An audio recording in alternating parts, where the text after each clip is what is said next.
네, 여러분 안녕하세요. 오늘 모처럼 자유인의 서재 하도록 하겠습니다. 오늘 이충근 박사님 모셨는데요. 미중 패권 경쟁과 한국의 전략적 선택, 이 책입니다. 이충근 박사님은 여러분들이 아마 저보다 잘 아실 겁니다. 워낙 아주 제대로 된 활동을 많이 해오셨고, 특히 이 학술 이론 분야에서는 발군의 그런 연구 실적을 많이 가지고 계십니다. 지금 한국경제연구원에 아직 저기 계시고요. 또 해양전략연구소. 네네. 거기 저걸 우선 모시겠습니다. 네, 안녕하십니까. 예. 우선 이 책은 미중 패권 경쟁과 한국의 전략적 선택. 어떤 조직의 책인지 소개부터 좀 해주세요. 네네. 오늘 이충근 박사님 저서입니다. 예. 예, 이 책이 작년도, 2012년도 제가 그 한국경제연구원의 그 프로젝트로 수행한 그 연구과제라고 보시면 되겠습니다. 예.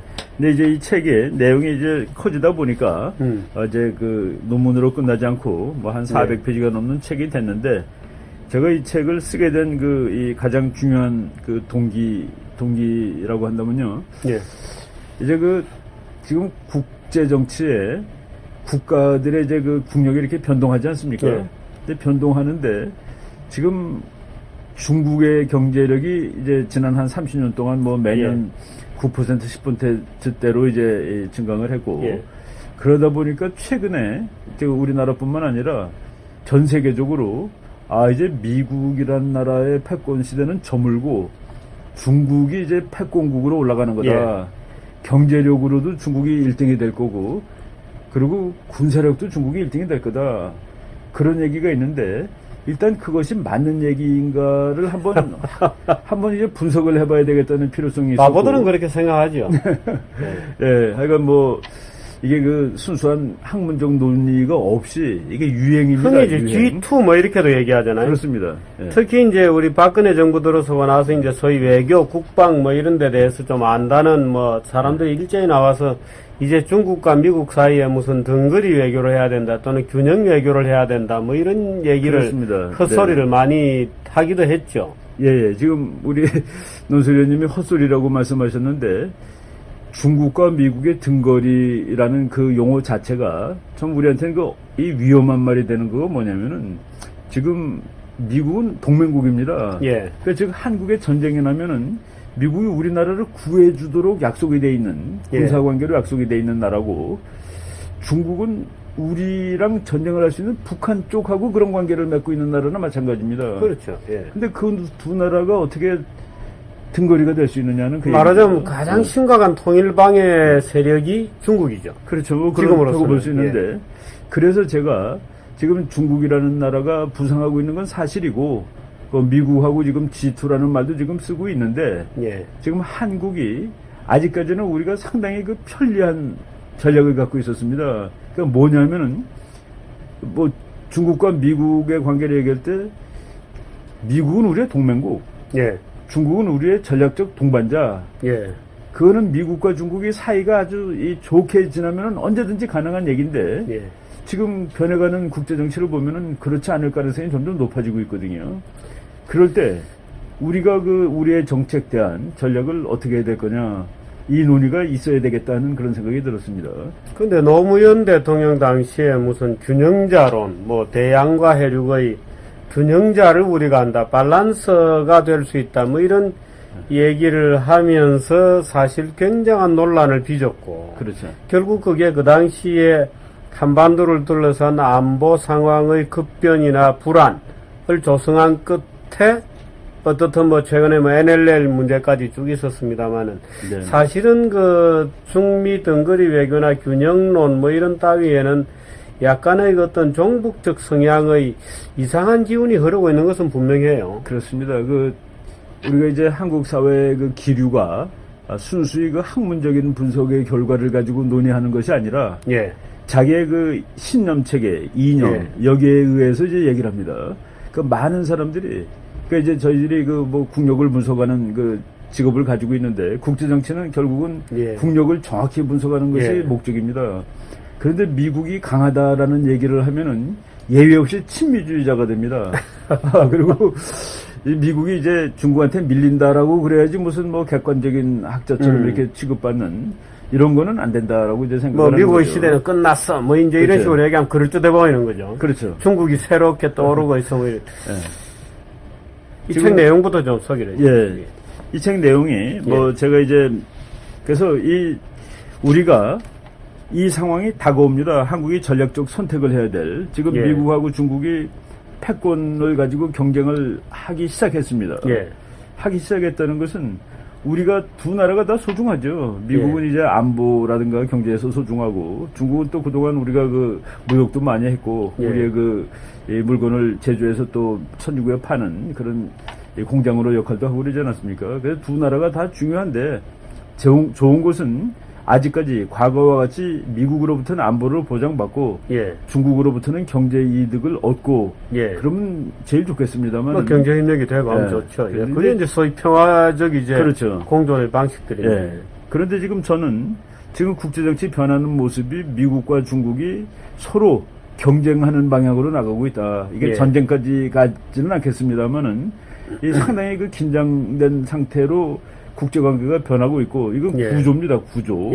구조가 변하고 있는데 미국과 중국이 갈등 구조로 갈 때 우리는 과연 양쪽으로 다 이득을 볼 수 있는 그런 상황이 더 이상 지속될 수 없다. 그럴 때 우리는 어떤 올바른 선택을 해야 될 것이냐. 이것이 이제 글 쓴 첫 번째 목적입니다. 그래가지고 거기에는 뭐 이미 학자들이 분석을 많이 했습니다. 이 국제 정치에서 강대국이 힘이 교체될 때 어떤 일이 일어나고 그 이론상으로 무엇이다는 그런 것들을 쭉 소개를 하고 과연 지금 이 박사님 말씀하신 그 어떤 진실에 직면해야 하는 결정적 순간 이 와서는 사실 안 되는 거죠. 그렇죠. 오기를 우리가 바라지 않아야 되는데 이제 구조가 변할 때 그때 우리가 그 구조를 다른 쪽으로 돌릴 만큼 영향력이 주체적 영향이 없는 나라니까 그때 우리가 대응하는 방법을 찾아야 된다는 그런 얘기입니다. 그러기 위해서는 정확한 분석을 해야 되고 그 정확한 분석을 한번 우리가 이론이라든가 자료를 가지고 한번 해봐야 된다는 그 지금 이제 최근 목차를 제가 소개해드리면 힘의 전위 이론과 미중 관계의 미래 그 다음에 3장이 미국과 중국의 세계관과 국가전략, 그 다음 미중 미래에 대한 다양한 견해를 소개하고, 그 다음에 5장에서 중국과 미국의 국력을 비교했습니다.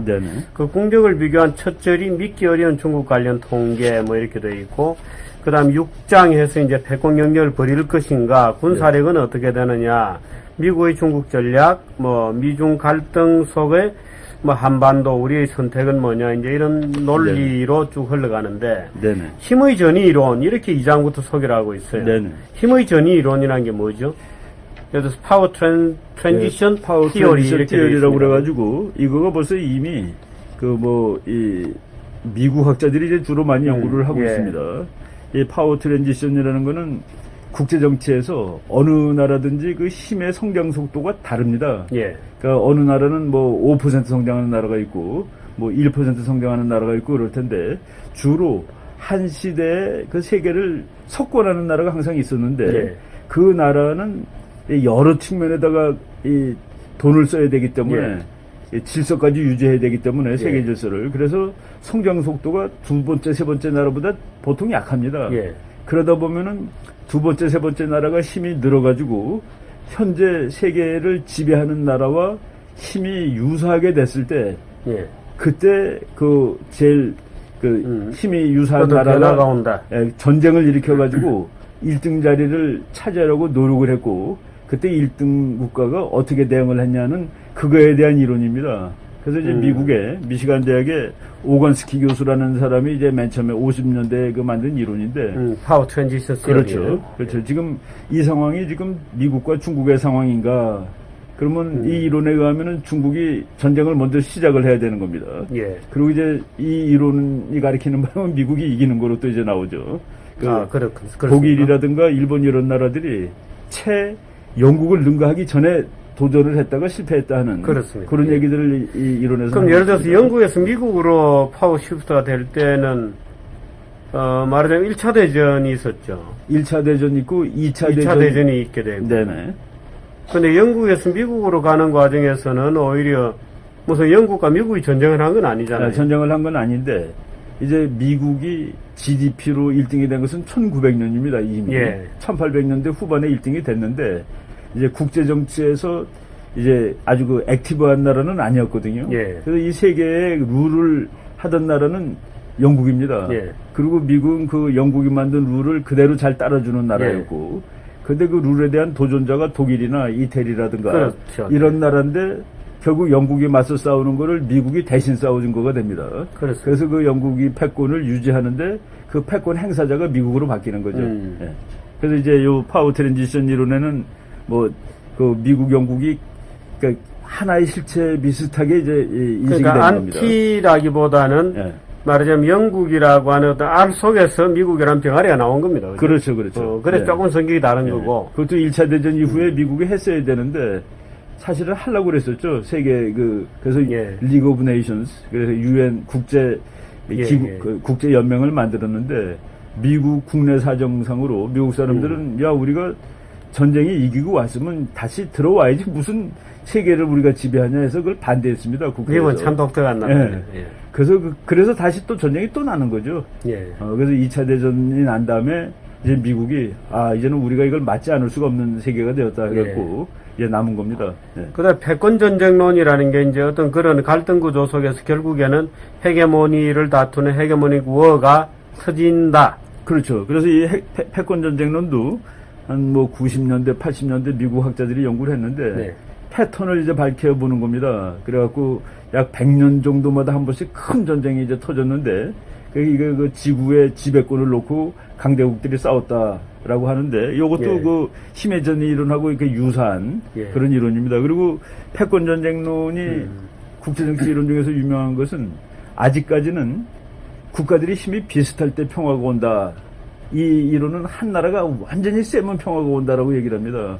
그러니까 이제 뭐 팍스 로마나, 그렇죠. 뭐 팍스 아메리카, 뭐 이제 이런 거죠. 그렇죠. 팍스 로마나 팍스 브리타니카 해가지고 영국, 로마, 미국 같은 나라가 완전히 압도적으로 힘이 있을 때 그때 평화가 유지되었다 하는 얘기인데 이 경험적으로 보면 그것이 더 맞습니다.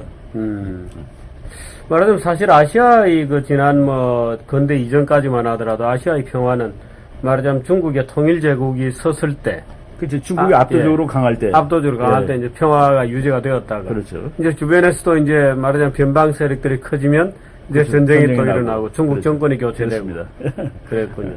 여기 이것이 이제 세력 균형 이론을 거부하는 이론들입니다. 파워, 힘의 전의 이론이라든가 패권 전쟁 이론이 그래서 그 이론 발전에 상당히 기여를 한 것입니다. 그러니까 기존에는 말하자면 세력 균형이 평화의 방법이었다. 평화의 조건이었는데. 평화의 조건이었는데 그게 아니고 소위 말하자면 압도하는 다미넌트한 어떤 파워가 있는 게 오히려 평화의 조건이다. 그렇죠. 이런 얘기죠. 그렇죠. 그 미국 중국이 누가 다미넌트한 파워가 되느냐. 그렇죠. 그걸 갖고 지금 이제 앞으로 경합을 벌이는 겁니다. 근데 이제 도미넌트한 파워가 된다는 거는 경제력은 물론이거니와 그 지구를 그러니까 말로 하면 가반하는 겁니다. 그렇습니다. 가반하는 나라는 여러 가지 이점이 있거든요. 지금 미국이 달러를 가지고 세계를 가반하는 거는 마찬가지인데 거기서 오는 수많은 이득. 그래서 이런 패권국은 패권을 유지하려고 노력하고 패권국이 못된 나라는 패권국이 되려고 노력하는 거죠. 그러다 보니까 거기에 이제 필연적으로 갈등이 생길 수밖에 없다라고 이렇게 국제정치 그래서 뭐 국제 뭐 기축통화다 그러면 기축통화 갖는 이제 소위 화폐 발행 차익이라고 하는 그 신효리지 같은 것이 있는 거고, 뭐 미국은 당장 뭐 외환위기를 당할 가능성 자체가 제로고, 그렇죠. 뭐 채권 발행에 뭐 사실 어떻게 보면 국내적인 리미트가 있지만 국제 시장에서의 리미트는 있을 수 없고, 그렇죠. 뭐 숱한 뭐 그게 있는 거죠. 그럼요. 중국이 그런 데 대한 어떤 원망이랄까 욕망이랄까 이런 걸 가지나요? 중국의 세계관은 어떤가요? 중국의 세계관이 제가 이제 우리 이 패권 경쟁을 분석한 학자들 쭉 보면은 아직까지의 패권 경쟁은 서양 국가들끼리입니다. 근데 지금 이제 21세기의 패권 경쟁은 이게 양이 다릅니다. 동양과 서양의 경쟁이 시작이 됐는데 여기서 이제 제가 이 중국 사람들이 보는 세계관하고 미국 사람들이 보는 세계관이 다르다는 그것을 강조했습니다. 어떻게 다릅니까? 이제 예를 들어서 어느 경우에 우리 인간 사회에서 질서가 있고 평화가 있느냐? 이게 그리스 철학에서 이렇게 그 유래된 미국 사람들의 인식은 비록 힘에서는 차이가 나더라도 대등하다고 인정받을 때 그때 그 사이에 질서가 있고 평화가 있다라고 보는 거죠. 예를 들어서 뭐 선생님과 학생, 아버지와 아들, 형님과 동생, 친구도 이제 나이 많은 사람, 어린 사람들이 다 동등하게 인식될 때 그때 그 사회에서 질서와 평화가 있다라고 보는데 중국 사람들은 전통적으로 아니다. 이게 인간 사회에도 위계 질서라는 거가 있고 아버지 자리가 있고 아들 자리가 있다. 선생님 자리가 있고 또 아내의 자리가 있고 남편의 자리가 있는데 소위 유학적 위계 질서가 그렇죠. 있는 거죠. 그 위계 질서가 있는데 그 유학적 위계 질서 그것이 국제 정치에도 통용된다라고 한 것이 한나라 때부터입니다. 예. 그래서 그때부터 중국 사람들은 자기가 천자가 있는 중국은 그 위계 질서의 상위에 있는 나라고 그 옆에 있는 나라들이 그 국력에 맞게 걸맞게 그 하이어라키칼 그 위계적 질서 하에서 제대로 반응을 하는 것. 즉 작은 나라는 뭐 큰 나라한테 조공을 바치고 그러니까 큰 나라는 작은 나라를 그러니까 잘 돌봐주고 작은 나라는 큰 나라를 사대하고 이게 자소사대입니다. 바로 이런 식으로 그러니까 서구에서 말하는 평등 개념이 일단 중국에는 없습니다. 그러니까 한국이 중국과 평화를 유지하기 위해서는 중국보다 낮은 급의 나라가 돼야 되는 것이죠. 그래서 중국은 황제의 나라고 한국은 왕의 나라가 되는 뭐 거죠. 최대한 동생이거나 그렇죠. 아니면 그렇죠. 자식벌이 되거나 그렇죠. 그런 인식이 중국 사람들 인식에 아직도 남아 있습니다. 소위 이제 중화적 세계관, 그러면. 중화적 질서관이 아직도 있다는 거죠. 그렇죠. 그 사람들이 말로는 안 하고 말로는 이제 그 유럽 질서가 아시아까지 다 이제 뭐 지배를 했지만은 중국 사람들이 하는 행동의 그 부분적으로 그런 이 자기네가 대국 소국은 대국한테 존경을 보여야 되고 대국은 또 소국을 돌봐주겠다는 그런 인식이 지금도 많이 남아 있습니다. 그래서 중국 사람들한테 우리가 미국하고는 대등하게 1대1로 이렇게 쓸 수가 있는데 중국하고 대등하게 1대1로 쓰기가 피곤합니다. 현실적으로도. 예. 그 피곤하게 만드는 게 어떻게 보면 이제 중국의 또 힘일 수도 있죠. 말하자면 보이게 보이지 않게 작용하는 어떤 이제 그렇죠. 현실적인 이제 권력이거나 어떤 힘의 구도일 수도 있는데 사실 거리가 또 중요합니다. 그러니까 우리가 이제 미국도 엄청나게 지정학적 거리 말이죠. 그렇죠. 미국과는 거리가 멀다는 사실이 우리가 이 강대국하고 대하면서도 조금 좀 안심할 수 있는 건데 중국과는 그 거리가 너무 가깝습니다. 지정학적 거리가. 그런 의미에서 대등 구조가 되기 어렵다는 얘기죠. 그래서 그 브레진스키 같은 사람이 만약 미국의 힘이 약화가 되면은 한국이 전략적으로 아주 어려운 상황에 당면할 텐데 그 대안을 얘기하면서 중국 밑으로 들어가든가라는 말을 아예 합니다. 그러니까 한국이 미국에 서 있듯이 옆으로 서 있기는 어렵지 않겠느냐는 지정학적 사고가 있는 것이죠. 예. 그렇게 중국에 바로 이웃하고 있는 나라들은 중국하고 동등한 위치에서가 아니라 조금 밑으로 열등한 위치에서 관계를 유지하고 평화를 유지한다는 그런 형님으로 모셔라. 그렇죠. 예. 그렇죠. 그런 얘기를 여기 미국하고 중국 사람들이 국제 질서를 보는 관점에서 이렇게 차이가 난다 하는. 예. 또 우리가 지금 그 사장이 보면 미국과 중국의 미래에 대한 다양한 견해. 예. 극단적으로 어떻게 갈립니까? 지금 우리가 이제 미국에서 이 중국이 커진다는 이론도 사실 미국 학자들이 만든 이론입니다. G2다 뭐 그렇죠. 이런 거. G2도 미국이 만들어준 이론이고 그래서 미국 학자들이 쓴 중국이 커지고 미국이 약해진다는 책을 아주 사서시 읽으면 거의 대부분이 이러면 우리는 안 되니까 이렇게 잘 해야 된다 하는 결국은 미국을 구하는 책들입니다. 또는 그렇지 않으면은 이념적인 그 좌파들이 미국이 밉다 보니까 니네가 지는 게 좋겠다는 그런 이념적인 책이 있거나 그래서 사실 사무엘 헌팅턴의 문명의 충돌도 그런 책이죠. 그렇죠. 그래서 지금 여기 보면은 견해가 아주 극과 극인데 그래서 우리가 이제 중국이 앞으로 미국을 이긴다라는 설이 있고 아유 그거는 어림도 없다 하는데 그거를 이제 두 개로 가릅니다. 그러니까 영어로는 그러니까 중국이 미국을 이긴다는 학자들이 좀 이론이 약합니다. 그래서 그 영어로는 extrapolationist 무슨 얘기냐면은 중국이 과거 30년 동안 9%를 했으니까 앞으로도 그렇게 한다. 그냥 갖다 대입론자 그러면은 중국이 미국을 앞섭니다. 앞으로 60년을 10% 하는 나라는 지구상에 없었습니다. 그래서 이제 그 익스트라폴레이셔니스트가 한쪽이고, 야, 그 중국은 미국을 못 앞선다라고 얘기하는 사람. 말하자면 지나간 성장을 앞으로도 그대로 대입해보는 대입하는 거죠. 극단적으로. 그래서 대입주의자라고 그럽니다. 외삽이라 그러죠. 외삼론자들. 그리고 그거는 안 됐다, 이미 끝났다는 사람을 미국에서는 버블러라고 그럽니다. 중국 그 자체가 이미 이게 완전히 지금 큰 것도 버블인데 그게 어떻게 앞으로 적용되느냐. 그래서 버블러.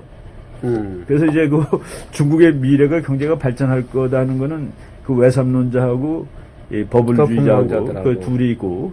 외삼론 대 거품론이다. 그렇죠. 너무 재밌는 표현이네요. 예. 그래서 거품론자들은 중국이 지금 형태를 유지하는 것도 벅찬 일이다. 미국을 앞서는 거는 거의 어렵다라고 얘기를 하고.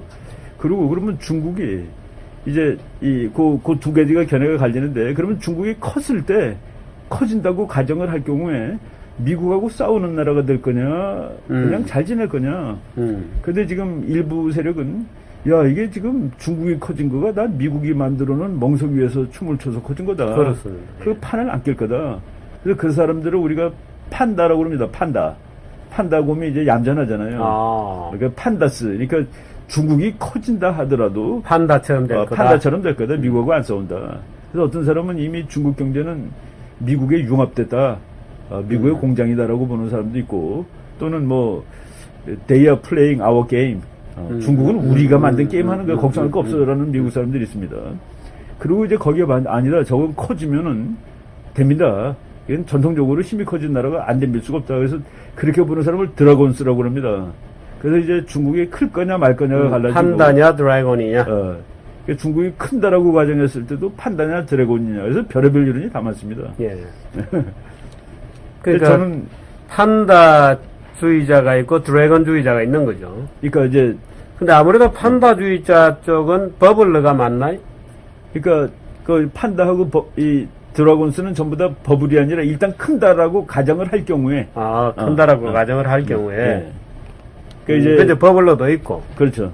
말하자면 어느 순간에 말하자면 그저 중규모의 국민소득 $10,000,000짜리 그저 전체 인구가 워낙 많으니까 합쳐보면 큰 시장인. 그렇죠. 말하자면 이 중간규모의 개도국이 하나 존재할 뿐인 거다. 그렇죠. 그렇게 보는. 그렇게 되면 이제 버블러가 되고, 그렇죠. 네. 그렇게 되면 뭐 덩치가 나중에 좀 커지더라도, 미국하고는 잘 지낸다. 말하자면 미국의 세계 질서 속에서 하나의 그냥 시장 플레이어다. 그렇죠. 공급자가 되었건 수요자가 되었건 간에 시장 플레이어다. 이렇게 보는 거고. 그렇군요. 어떻게 보십니까? 좀 구체적으로 좀 설명해. 저는 그 버블러 쪽입니다. 그래서 중국의 경제가 미국을 앞설 만큼 아마 못 갈 거다라고 이렇게 그 중국이 큰다는 책들을 보면은 왜 큰다는 데 대해서 쭉 이제 논거들이 있죠. 논거들이 근데 그 대입론이 압도적으로 많습니다. 대부분은 외삽적이죠. 이때까지 이래 왔으니까 앞으로도 이렇게 가면 몇 년이면 어떻게 될 거다. 이제 이런 거죠.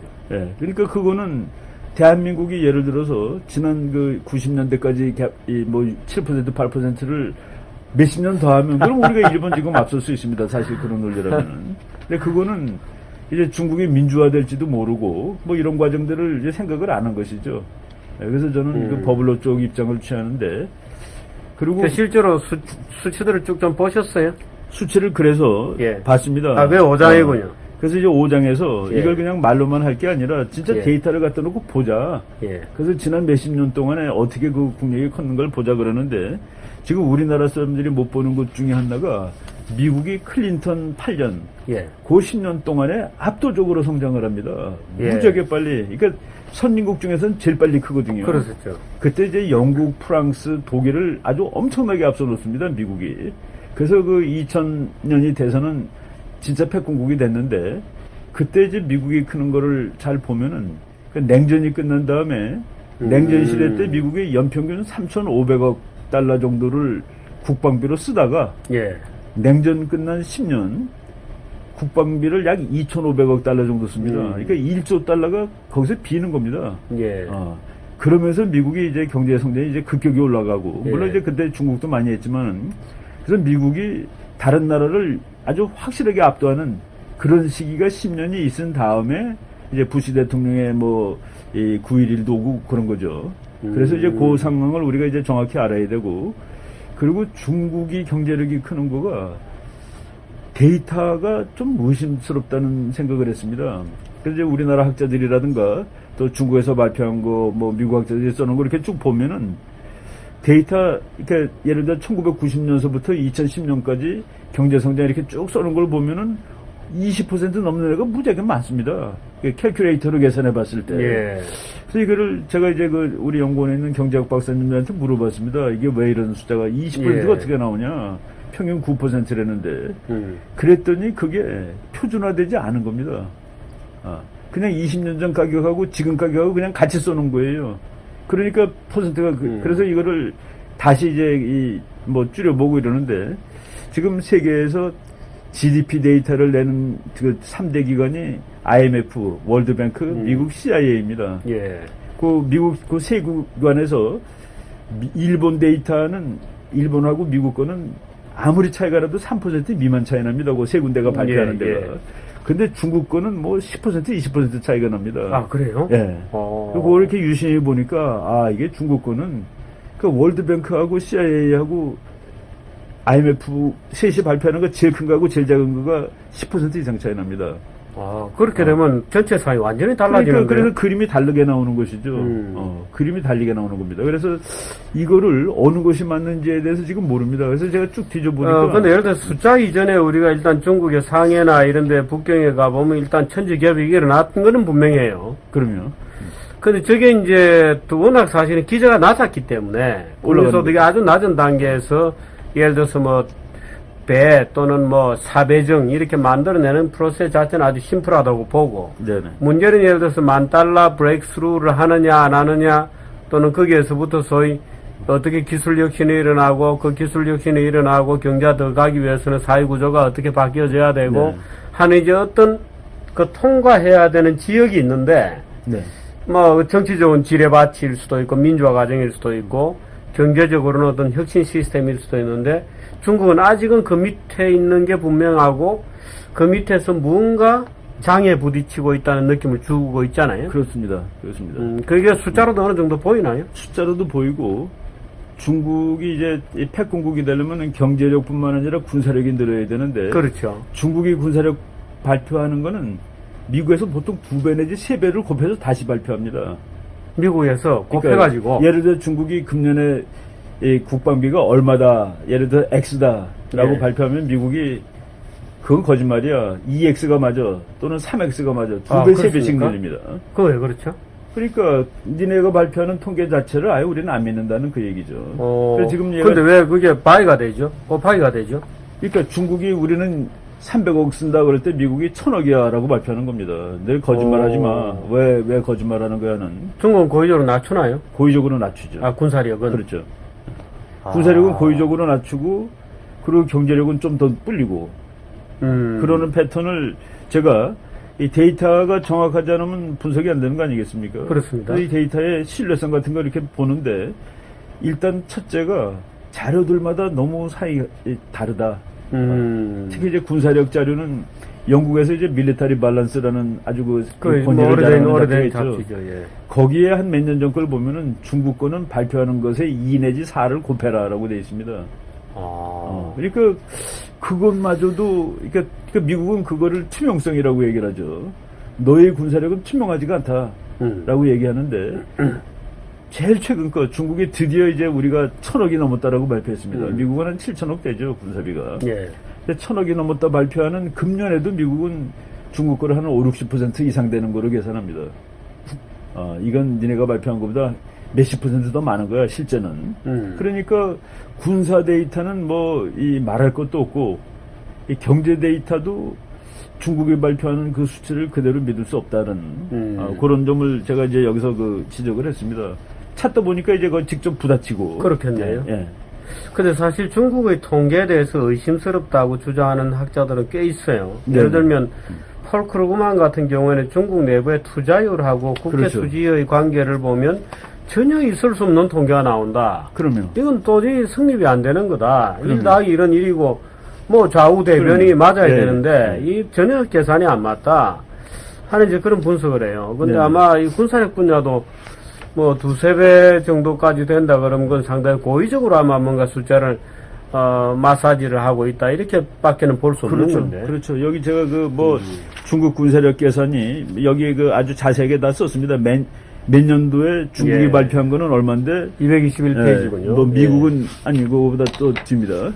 그 경제 성장률도 그렇고 군사비 성장은 뭐 아주 그렇습니다. 그래갖고 지금 중국에 대해서 이제 그 2005년이니까 닭띠해에 예. 중국을 1년 동안 가서 중국을 아주 열심히 관찰한 그 프랑스 학자가 있습니다. 예. 기소르망이라는 학자인데 예, 뭐 저명한 학자죠. 예. 기소르망이 거기서 이제 1년을 관찰하고 책을 예. 썼습니다. 그 예. 책 이름이 프랑스 제목으로는 닭띠의 해로 돼 있습니다. 근데 그게 영어로도 번역되고 우리말로도 번역됐는데 예. 우리말로는 중국이라는 거짓말로 번역이 됐습니다. 야, 맞습니다. 예, 기억이 납니다. 예. 근데 미국에서는 Empire of Lies라고 번역이 됐습니다. 거짓말의 제국이네요. 그런데 보면은 그냥 뭐 이 도저히 중국 경제 성장률이 도저히 10%를 넘을 수 없다라고 이제 기소르망은 얘기를 하는 거죠. 예. 뭐 10% 넘은 해가 많습니다. 중국 공식으로 최근에 이게 안 된다라고 그러고. 우리말로는 중국의 거짓말이라고 한국은 중국이라는 거짓말. 아, 중국이라는 책 제목이. 거짓말. 네. 예, 영어로는 아예 똑같이 Empire of Lies. 그리고 불어로는 그냥 닭띠의 해. 그러니까 그 해에 기소르망이 1년 동안 중국을 관찰한 것이죠. 예. 그 군사력 비교는 뭐 아주 그 차이가 많이 납니다. 여기 지금 어디에 있는데 군사력은 뭐 그러니까 중국이 100이라고 그러는데 미국이 300이라고 얘기하니까 이건 뭐 말이 안 되는 거죠. 아, 그렇군요. 제가 그 일본에 네. 가서 그 일본의 그 해상자위대 아마 참모본부의 간부였던 것 같은데 제가 그 뭐 물론 몇 년 전입니다. 그게 벌써 한 7~8년은 더 된 것 같은데 네. 중국하고 일본 당신들의 해군력은 어때? 이라고 물어봤습니다. 네. 청일 전쟁할 때하고 지금하고 어떻게 비교할 수 있어? 이렇게 물어보니까 그 친구가 저를 빤히 보면서 당연히 지금의 격차가 크다 그렇게 주장하더라고요. 네. 그러면서 하는 얘기가 저 한국은 일본의 해군력을 너무 우습게 본다. 그죠. 예? 한국은 일본의 해군력, 일본은 굉장히 길어서 말하자면 태평양의 중심부까지 국토가 쭉 이어져 있는 국가다. 그럼요. 그 전체를 방어한다고 생각을 해봐라. 일본 해군은 뭐 막강합니다. 지금. 그렇다 그러더라고요. 저도 네. 깜짝 놀랐어요. 그 얘기를 들으면서 아 맞아. 일본은 그야말로 태평양 중심부로까지 그야말로 니폰도를 들이밀듯이 쭉 이제 중심부까지 그 섬들이 쭉 연결이 돼 있잖아요. 지금 자위대 해군력은 미국 다음으로 칩니다. 그런 것 같더라고요. 군사 전문가들은 그렇게 치고 작년 9월부터 센카쿠하고 다위다오 거기서 예, 지금 일본하고 중국하고 뭐 영토 분쟁을 벌리는데 그 미국 해군 학자 한 사람이 그 논문을 하나 썼습니다. 2012년 중일 네이벌 워, 그러니까 중일 해군 전쟁. 해군전. 그 결론은 일본이 이긴다로 내 있습니다. 아 그래요. 그래서 지금 중국이 이제 센카쿠를 점령하려면은 해군력부터 먼저 늘려야 되는 것이죠. 지금 당장은 일본이 그 섬을 지킬 만큼 지킬 수 있을 정도로 더 막강한 것이죠. 미국하고 비교면은 뭐 게임은 안 되겠습니다. 뭐 현재로서는. 뭐 미국은 그 군사력에서는 뭐 중국 거를 아무리 그 군사력을 높이 잡아도 미국의 7분의 1, 8분의 1 정도밖에 안 됩니다. 제가 여기서 그런 말도 썼는데 지금 현재 중국이 제시하는 제일 높은 GDP 데이터는 미국의 40%다. 그리고 중국이 제시하는 군사 데이터로 제일 큰 거는 미국 군사력의 7분의 1이다. 그럼 이 세상에 경제력이 40%고 군사력이 7분의 1인 두 나라를 어떻게 G2라고 얘기할 수 있느냐. 그죠? G1이 너무 큰 거예요. 2에 비해서. 그러니까 그래도 이게 비교가 되고 경합하는 대상이 되려면은 그럼 예를 들어 한 나라가 이만큼 크면은 그 다음 나라도 어느 정도 규모가 있어야 되는데 지금 미국하고 2등은 너무 격차가 크다는 그 얘기죠. 예. 근데 이거를 G2라고 얘기하고 그 두 번째가 미국하고 싸우는 나라라고 얘기하고 그러는 거는 사실 그 G2라는 것은 약간 정치적 레토릭 같아요. 그런 많습니다. 그런 레토릭이. 그 실질을 반영하는 표현은 아닌 것 같고. 네네, 그렇죠. 그건 분명한 것 같고. 그런데 지금 이제 그거를 많은 사람들이 이제 사실이다 믿으면 사실이 되거든요. 그걸 사실이다 믿는 사람 중에서 한국 사람들은 그러니까 이제 우리가 미국과의 관계보다는 중국을 더 중시해야 된다고 얘기를 하는 거죠. 그러니까 그 잘못된 정책을 만드는 하나의 근거로 사용이 됩니다. 그게 사실이 아님에도 불구하고.